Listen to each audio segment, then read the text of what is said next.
left, we've got Andrew Gantner, who's super solid player from North America. He's actually ranked 17th right now in championship points in North America at 360 points. Of course, the top 16 players at the end of the season get an automatic day 2 invite to Worlds, so that's something Andrew is definitely chasing. And I'm really excited to see this guy up on the stage. Grafton Roll. Now, if you were watching Pokemon Regional Championships back in like 2016, 2017, Grafton is a player who you would absolutely be expecting to see on a stream match throughout the course of a regional championships. He hasn't been playing the last few years, but he's a local here to Orlando, so you know what? We got a big regional championships. Might as well come back out, play once again, and he is rocking a Lost Box deck, and I'm excited to see it. Nice, get that home field advantage, and we've seen these players as well take a little bit of a hiatus from competitive, and just focus on other things, and sometimes when you take that break and you come back, you have that fresh perspective on the metagame, and that can give you an edge. Opting for Lost Box as well, I think has become the poster child for that flexible archetype that allows you to target specific aspects of the metagame. Andrew Gantner as well on that Arc Duraludon, another strong call out for the meta. Yeah, it actually looks like whenever Andrew was placing his prizes out, he yeah, we do see that Arc Duraludon there. So yep, sure enough, Arceus V in the active. Looked like I saw some like water energies in the prizes, so I'm not sure what was happening there. There's some interesting technology in there, perhaps. I don't we'll think, get to it. Not sure exactly what was going on there, but yeah, it looks like Grafton is kicking it off. Yep, with the capture energy, it's going to take a quick look through the deck, of course, figure out where the prizes are landing. This is step 1 of piloting that Lost Zone deck, Chip, is knowing where all of your energies are, knowing where all of your bits and pieces are located. Yeah, super important in this version of the deck, especially. Grafton's got a lot of spicy things in here. He's got Galarian Zapdos V. That's a super important card for this matchup. He's got the Sky Seal Stone. That is going to be supremely important in this matchup because it allows you to effectively only take 2 knockouts to win the game, because you can take 3 prize cards, knocking out a Arceus V, and then 3 on a Duraludon, or you can take 2 on an Arceus V-Star, and then 4 on a Duraludon to close out the game. So that's how you can map out your 6 prize cards. Sky Seal Stone is something I expect to be supremely important here for Grafton. Grafton's going to have that at top of mind for certain, Chip. And of course, Quick Ball, discarding the Galarian Zigzagoon, going to find the Radiant Greninja. Already a beautiful foundation set up. 2 Comfey in play, and now with Radiant Greninja, we're going to see a lot of cards here already on Grafton's first turn.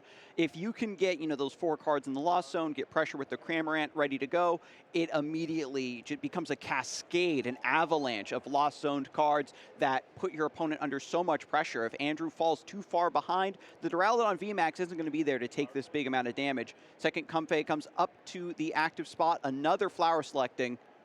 Double checking the hand, this must be a slightly tougher choice, Chip. Yep, this is something you're used to seeing as a Lost Zone player. Every flower selecting feels painful because you are sending cards to the Lost Zone, quite different from the discard pile, something you are not going to have access to for the rest of the game. So before you put a card there, you have to make sure you are okay playing the rest of the game without that piece. And so just passes, just a more of a passive turn, but this is setting up for probably something a little bit more explosive for Grafton. Andrew with the Arceus in the active spot, just opens with the Poke Gear.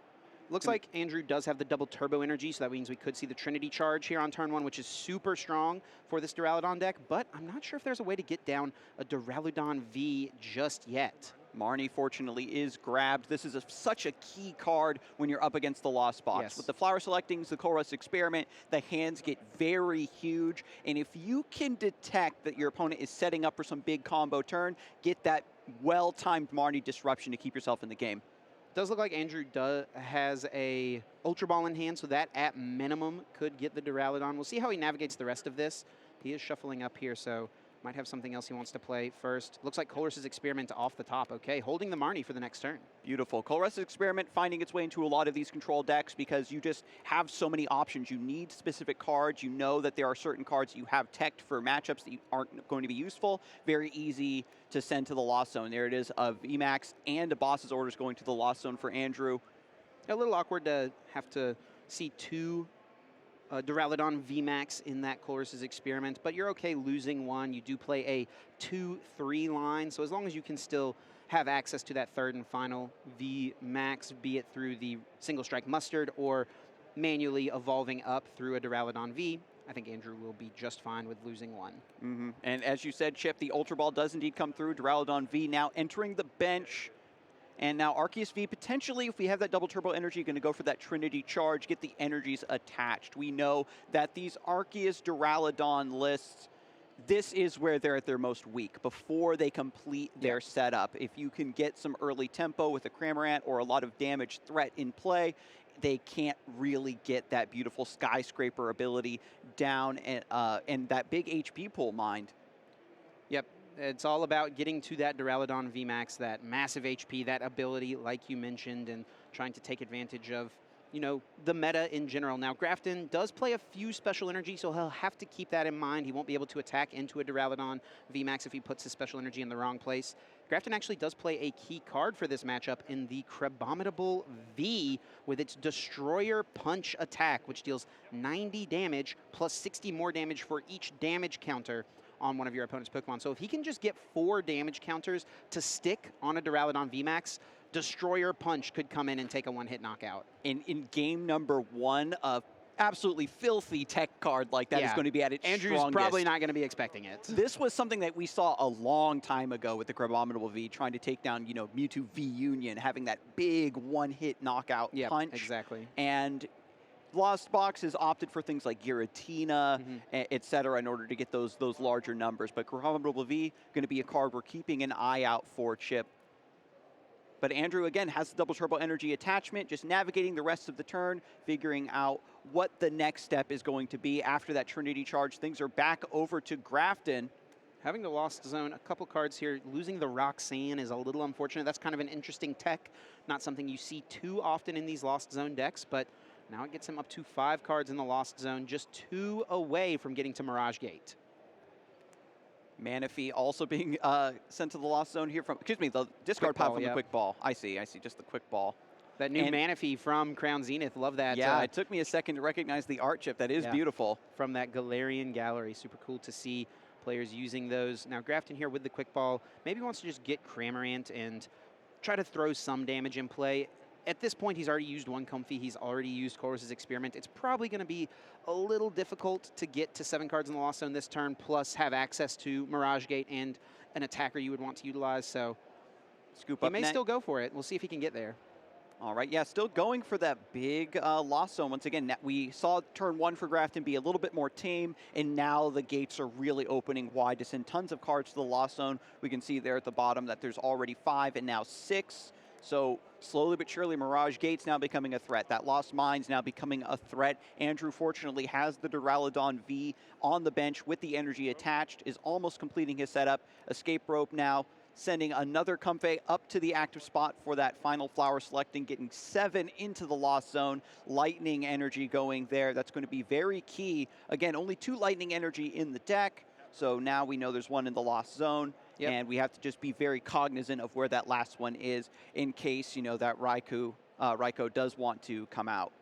So there is 7 cards in the Lost Zone now, but I don't think there's a way for Grafton to get a knockout on this Duraludon. It would be really nice to at least get a hit in on it, which looks like the that might hitting be the bench. The route he's going with here by putting this Cramorant down. Now, something I didn't mention initially, but, you know, now it's kind of, as we've thought about it and kind of looked at the prize cards a little bit more, Grafton actually prized 2 basic water, he prized a Wash Energy, and he also prized a Galarian Zapdos V and 2 Colress. Honestly, 6 really tough prize cards just in general, but in this matchup especially, that Zapdos is really strong. He only has 1 basic water energy left, so he actually cannot use that Crabominable until he starts to take prize cards. And if Andrew just walls him out and says, well, I have some damage on Duraludon, I'm just going to heal it back up. I've got the Hyper Potion, just being as safe as possible. Grafton will just be stonewalled from here. Here's the evolution. Duraludon VMAX now in the active spot, and the Marnie for that big disruption. Going for the disruption, and on the other end of this Marnie will still have access to Starbirth. Andrew is really fortunate in this spot that he did not have to use Starbirth to set up. That's usually what we have to see from the Duraludon players, but yeah, it didn't end up happening. His hand was strong enough, so now he has the luxury of using Starbirth to maybe heal this Duraludon, and we'll see what route he wants to go. After taking a look at what 5 cards you get off of Marnie, this is going to be a pivotal decision, I would say, Chip. absolutely is going to bench the other Duraludon. V has an Ultra Ball in hand, so that can find the VMAX necessary. There also is a double turbo there, so that Hyper Potion play is available if he wants to. Oh, no, sorry, he has already attached return to the benched Arceus, it looks like, so wouldn't be able to do it here. Maybe isn't going to be the Lost City. Yeah, isn't going to be too worried about this this Duraludon going down this turn, so isn't worried about healing. For now, we'll just go with the Lost City and get rid of this Cramorant. Yeah, so Lost City, once the Pokemon is knocked out, instead of going to the discard pile, goes to the Lost Zone. That helps Grafton a little bit, ironically, but the fact of the matter is, if the Cramorant and perhaps that second Sableye, right, go to the Lost Zone, then that's just a threat you no longer have to worry about. So now that we've evaluated Grafton's prize cards, we see that Andrew is in a very powerful spot with the second threat of the VMAX and Starbirth still available.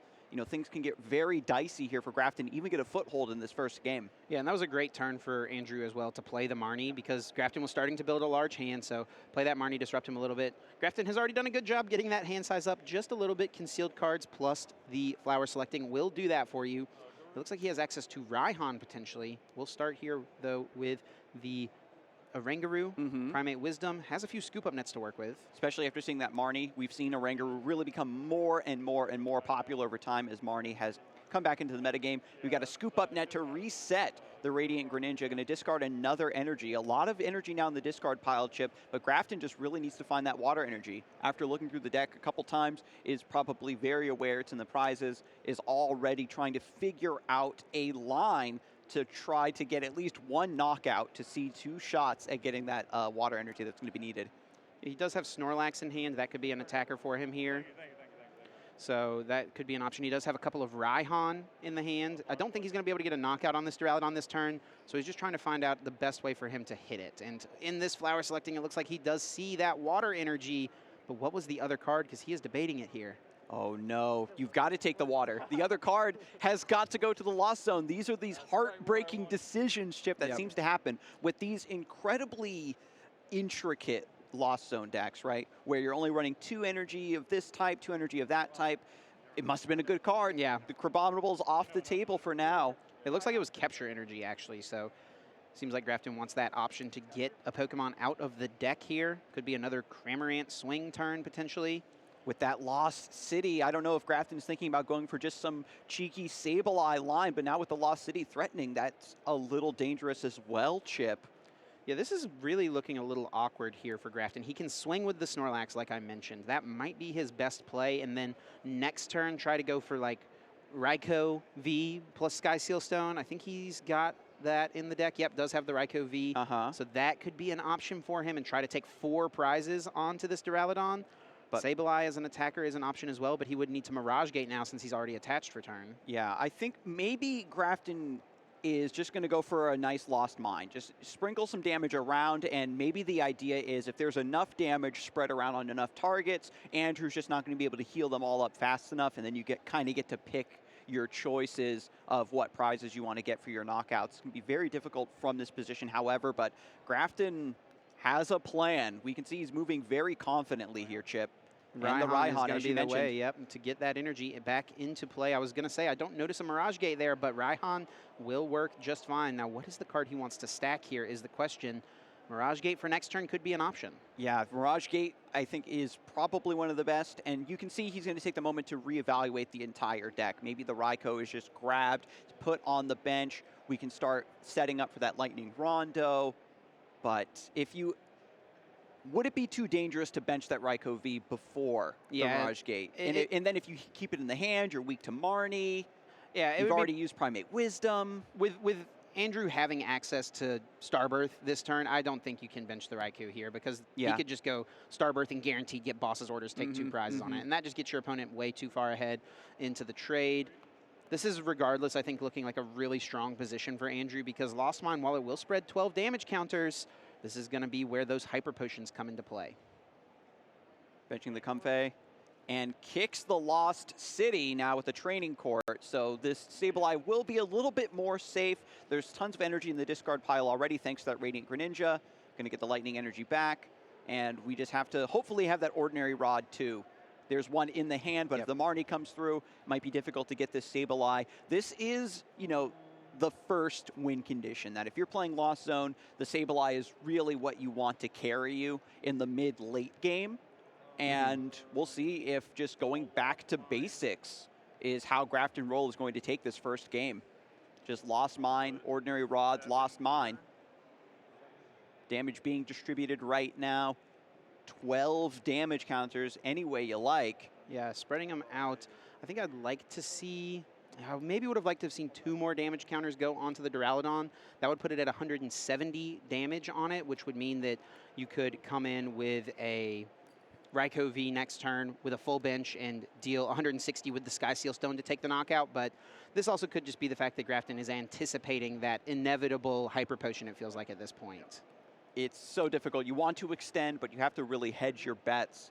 And Andrew, now we can see the double turbo in hand and fluttering the cards very swiftly. We have Colress's Experiment, which is nice, and does pull the trigger on the Starbirth. Going to look for 2 cards here. Yeah, I wonder if he could go for a Hyper Potion and maybe Lost City is the other card, just get this Sableye out of play, but he might not be so strong. Super worried about it and might value Marnie a bit more, as that seems to be the card he's grabbed. Yeah, running 3 copies of Lost City, the Marnie for the disruption, really valuing that here in the mid-late game.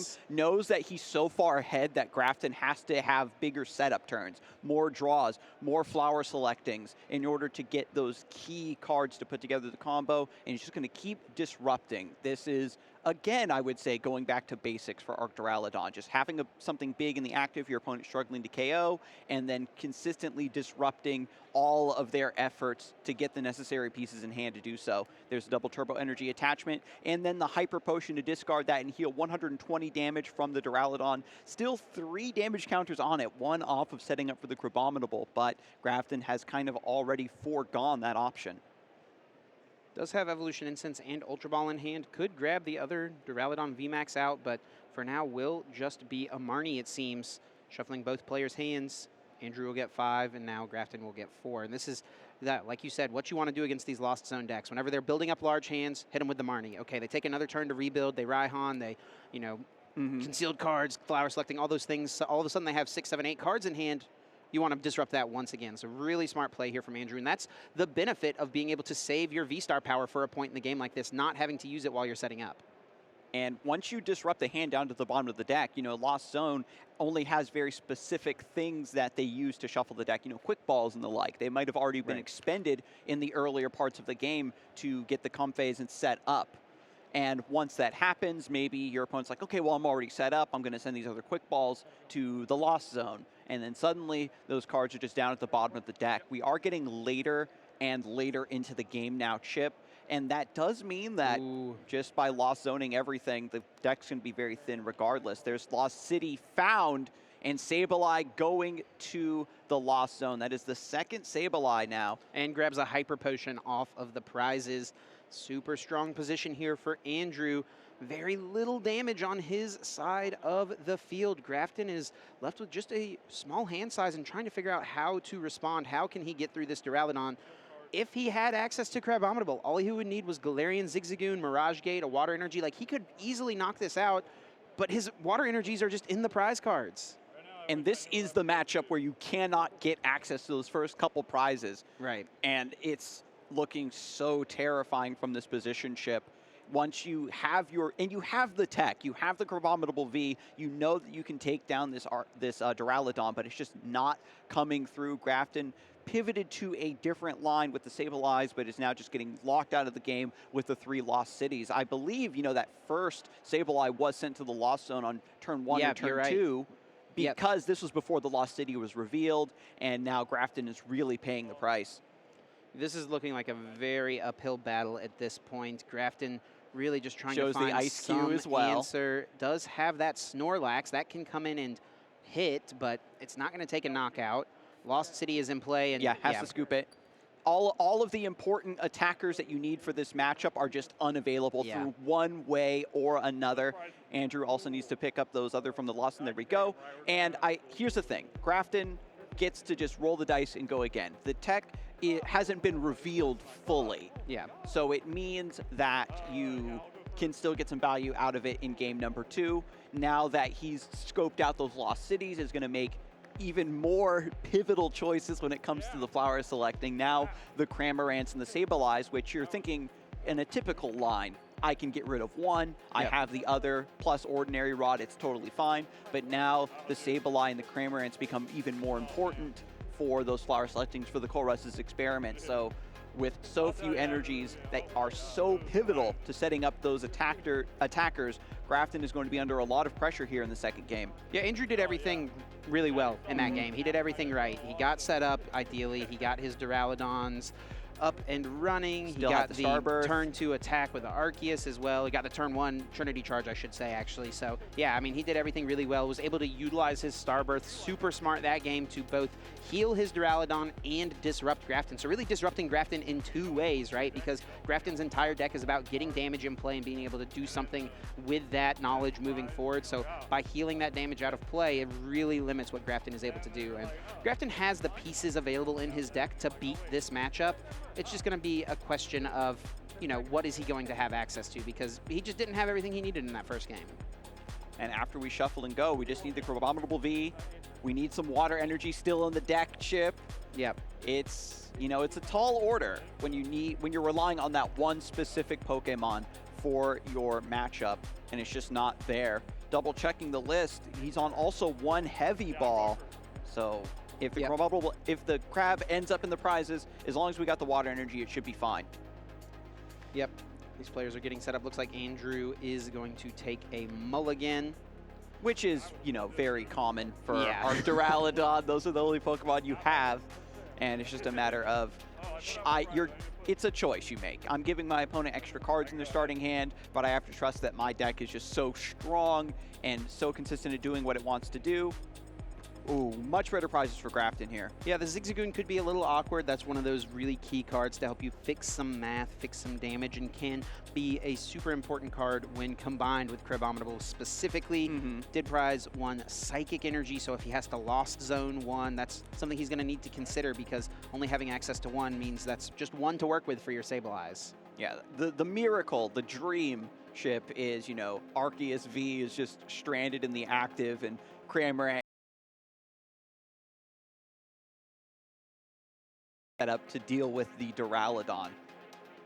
Yep, and one of the things I like about Grafton's deck as well, this is something Kyle was talking about in the earlier section when it comes to Sky Seal Stone, is like, sure, it seems like a card that would be good in these Lost Zone decks, but how do you find it at the time you need it, right? You can't just guarantee that you'll draw into it. You don't have cards that search out specific trainers or anything like that in most traditional Lost Box builds. But what we've seen from Grafton is he's got a couple of Raihan in this list, so that's a card that combos with that very, very well, and I'm interested to see if we will see that Sky Seal Stone come into play this game, because this is certainly a matchup where it seems very, very strong. This is where Grafton's idea of how to approach this metagame is going to be do or die, right? Here in the second game, Chip, there's still 35 minutes left on the clock. A lot of time for, this best of 3 to come to a resolution. Andrew feeling very, very good when you're playing a control deck like this and you take that first win. You know that you don't have to try too hard, right? The second win will just come. And if your opponent, does manage to take that second game off of you, it's usually because they've revealed all of the tech cards and different capabilities that their list is capable of, and you go into game 3 with that much more knowledge and you just head them off at the pass. Looks like we're seeing opening hand number 4 here for Andrew. Hopefully he can find a basic finally. It does indeed look like there are a couple of Arceus V in this opening hand. No double turbo this time, and Grafton will get 3 additional cards to work with. It's fine. Give your opponent all the cards in the world, Chip. You've got Marnie. Yeah. It'll be totally fine. It doesn't matter how many cards your opponent starts with. The double turbos going into the top of the prize cards, however. The hyper potions going to be very awkward here. Arceus V and Arceus V Star also hitting the prizes. So a lot of important cards missing now for Andrew, starting with Arceus V in the active spot. Can we find anything? Grafton's going to get us opened up here. Radiant Greninja starting in the active spot. Oranguru uses its Primate Wisdom right away. We've got a Water Energy now in the hand. We'll see if Grafton's going to kick this right now. Yep, with the concealed card. Send that to the discard pile to draw 2 more. Training Court and the Sky Seal Stone picked up. Does have the Sky Seal Stone, but no VIP pass and no Comfees just yet. Quick Ball can find one, and he does have Scoop Up Net in hand to reset this Greninja. get that Comfey into the active. So I think we've got a bit more coming in this turn. Does look like Colress's Experiment is in there for the next turn as well. Raihan hitting the discard pile, though, means that's one less way to potentially find your Sky Seal later. It is in the hand right now, but, you know, with the Marnies that Andrew plays, that Sky Seal Stone is not something you're going to feel like is going to be sticking around for long. Yeah, so gets at least that down the road. This flower selecting has to do a lot of heavy lifting, I think, to really solidify this setup. Scoop Up Net gets the Radiant Greninja back to the hand. This allows you to promote the Comfey up to the active, and then it resets that Concealed Cards ability for the Radiant Greninja when it's rebench. Flower selecting coming through. What do we got here? Oh, I didn't see it, Chip. I think there's another Comfey in there. Yes. It looks like it's a Comfey and a Capture Energy. So we'll take the Comfey. I think Escape Rope is in the hand as a way to get it into the active spot here. Beautiful.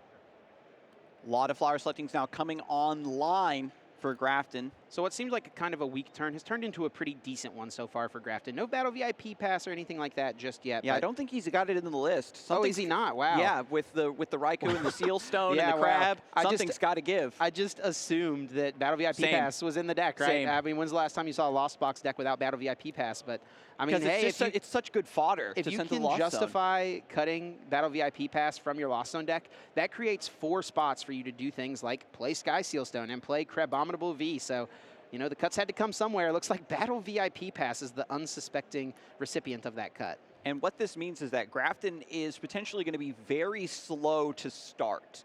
But if you miss that, I mean, he got all damage, those Pokemon still, right? And the Cramorant is here. It did come through off that first flower selecting chip, so you got to give it up to him. I don't need Battle VIP Pass. I just got to flower select correctly. Yes, there you go. It is a fail of the Pokegear there for Andrew. I didn't see any energy in the hand just yet, so it's looking already like it might be a bit of a slower go of things for Andrew. Yeah, completely night and day from game number 1. Arceus V still in the active. Nothing to attach to even when you go for that Trinity Nova. Yeah, you have to self-attach. The second Arceus V is never something that you want to put down, it feels like, in this deck. And here it is hitting the bench already. Did have an Ultra Ball in the hand. I wonder if Andrew could have used the Ultra Ball, gotten rid of a couple cards, gotten a Duraludon V, and then played the Pokegear. You thin a card out of your deck so that then you're more likely to find a supporter. As it stands, though, Andrew did miss off of the Pokegear and is now just going to have to pass to Grafton with 2 Arceus in play and no energies. If you try to, and if you're forced to opt into this Arceus V line where you just have 2 V-Star or whatever you're doing, Power Edge and all of that, trying to deal damage, take a single prize, Grafton is just going to jump out ahead of you in that prize trade thanks to the Sky Seal Stone. And after the Colress's Experiment, we've got 4 in the Lost Zone. So now Cramorant, the miracle's happening, Chip. We get Cramorant now to deal 110 to this Arceus, threaten to get another KO. Yeah, I was about to say, Grafton put the coin on this Comfey, but he had not used flower selecting yet, so it looks like they were realizing that. He was about to play Scoop Up Net, but realized, no, wait, I haven't used this ability yet, so definitely wanted to use that, get that one, now use the Scoop Up Net. We're at 5 cards in the Lost Zone, need to get 2 more down for Mirage Gate to be activated. Beautiful. Raikou V actually hitting the Lost Zone. Yeah, that's not going to be the win con for this one, Chip. No, I think Grafton is going to try to lean into that Galarian Zapdos V with its Fighting Instinct ability. Its attacks cost a colorless less for each Pokemon V your opponent has in play, so it can attack for just a Fighting and a colorless right now with that Thunderous Kick attack. So if Grafton is able to find that Zapdos and get to 7, which he's able to do now, he could start taking knockouts and force Andrew to respond. And Quick Ball, I got a feeling this is getting Zapdos. Oh yeah, Quick Ball. It's all coming together, Chip. You know that Andrew's had a very awkward start here. Doesn't even have V-Star in play to get the Starbirth to kind of dig back out of this hole. Galarian Zapdos V, beautiful alternate art, hitting the bench here. That Fighting Instinct's going to be beautiful. There's already fighting energy in the hand. This is ready to go. There's going to be early prizes and a lot of pressure onto Andrew Gantner. And there's really nothing Andrew can do to respond to this Galarian Zapdos right away. He doesn't play Choice Belt in his list, so the most possible damage that an Arceus V-Star could do next turn if he's able to Raihan and get an energy onto it, which, you know, there's a lot of cards he needs in the first place. He could do it with Starbirth, but there's a lot of things he's going to need to go right. If he could pull off an attack with Arceus V-Star, he's only going to be dealing 180 damage, which does not knock out this Galarian Zapdos. And if you let that get another rep, it's just free prizes. Yes. You're falling way too far behind from there, Chip. Ordinary Rod, putting some energy back into the deck so we can use the Mirage Gate now to put them right back onto the Pokemon that we need. Yeah, it needs. But how do we get this Comfey out of the active? I didn't see anything in hand that was going to be able to swap this. Am I mistaken? Yeah, I mean, this deck has so many switching cards, so worst case Oh, scenario. yeah, we just attach with the Mirage Gate. Yeah. You have to choose different basic energy, Yes. but you can attach them in any way you like. Yep, so we'll put one on the active and has an energy in hand in order to promote the Zapdos. And that's actually a minor thing that's really smart that Grafton just did, is he retreated off the water energy instead of attaching the fighting energy to the active Comfey and then putting, you know, the fighting in the water onto the bench Zapdos, because now that water energy is in the discard pile, he can get it back with Training Court, or he can put it back with Ordinary Rod so that he can utilize it with Crabominable later. It would not really make a lot of sense for that water energy to be locked up on the Zapdos. Very subtle and very forward thinking. Even though Grafton is very far ahead from this position, is still setting up for future plays. If there's anything Andrew can do to get out of this spot, Grafton is already set up with the next attacker in mind. From here, we've got the Ultra Ball. Are you just going to try to get the Arceus V-Star, get a Star Burst here? There we go. Yeah, we've got to claw out of this hold, Chip. Yeah, he does have Quick Ball in hand, so now he could V-Star Powers, use Starbirth, get an energy card, Quick Ball it away. He has Raihan in the hand, so he could pull off the attack this turn. But like I said... Ooh, the Marnie's being eyeballed. I don't even know. I think you're too far behind. I don't even know if the Marnie's going to be... The disruption's going to matter from here. If you Marnie plus replace the stadium, you have to hope that Grafton just doesn't find an energy, and that is... a big ask. You know, that is really tough. I don't know that he's going that route. It looks like it will be the Raihan, and he's setting up the Marnie for the next turn. That makes a lot of sense. Okay, gotcha. Just go in with the Arceus, you know, still get the damage off into play, still get off the attack, but maybe more importantly, getting the energies onto your benched Duraludon V so that it can become a VMAX next turn. And his two cards in hand are actually Duraludon VMAX plus Marnie. So he's going to be riding on the back of this Duraludon for the rest of the game. And he's hoping that that is going to be enough for him to close it out. After giving up 4 prizes, you know, that is going to be the final hope. We saw in game number 1, Grafton was not able to take any prizes whatsoever, just got completely shut down by that massive HP pool of the Duraludon VMAX. And now that Zapdos has done a little bit of work, we've gotten a lot more time to just fish through cards. The Crabominable needs to come through now for the Duraludon VMAX. And Grafton, as you pointed out, Chip, has already very subtly prepared for that by having the water energy in the discard pile. Yeah, I actually wonder here as Grafton, if you ever don't knock out this Arceus, if you try to go for like an escape rope and get damage onto the Duraludon V, because knocking out this Arceus really doesn't help you get to your win con, as if assuming you're trying to play to the Sky Seal Stone. You know, hope that Andrew does put that Duraludon VMAX in play. Of course, why wouldn't he? You know, that's one of the main things of his deck. So yeah, we'll see what Grafton can do if he can find an escape rope or something along those lines. He does have Boss in hand. He might be content taking the KO with the active, but we'll see. He's got plenty of options. He's got a pretty large hand size to work with, at least. There is a world, I think, right, where you take the option of just sprinkling a lot of damage onto the Duraludon V, and then you force Andrew to start playing very responsibly from this turn. And in that, you have to find the double turbo energy and the hyper potion to protect the Duraludon as like your final wall, your final line of defense here against a loss in game number 2. And that just gives Grafton a lot more time. Look at this. So smart from Grafton. He knows he's playing to the Sky Seal Stone win con. And if I'm Andy, this is definitely something you're going to be thinking about here is, why is my opponent not taking this KO? Why do they want to hit into this Duraludon here? And we know Grafton's got that Sky Seal Stone waiting in the hand. And if Andrew misses a beat, again, doesn't heal this Duraludon, it's going to be a lot of... Yeah, it's going to be a lot of pressure coming through. More prizes. Fortunately, this isn't evolved yet, but as soon as Andrew does evolve it, and here it is, I believe that came right off the top. Yep, had one in hand as well, so there's plenty of Duraludon to work with. It does get put into play, and it's going to be a question now of, can Andrew find his last Hyper Potion? Remember, there are 2 in the prize cards. Yeah. Which he does actually find his, and the his DTE last double turbo energy. He found his last double turbo energy and needed to find Hyper Potion, was not able to do it, and is actually going to manually retreat this Duraludon. Look at this. Manually retreat, send that Arceus right back into the active. We can re-attack with the power, with the, Trinity Nova, and then just get some more energy onto the Duraludon VMAX. And so with Zapdos going down, that's going to be 2 prizes for Andrew.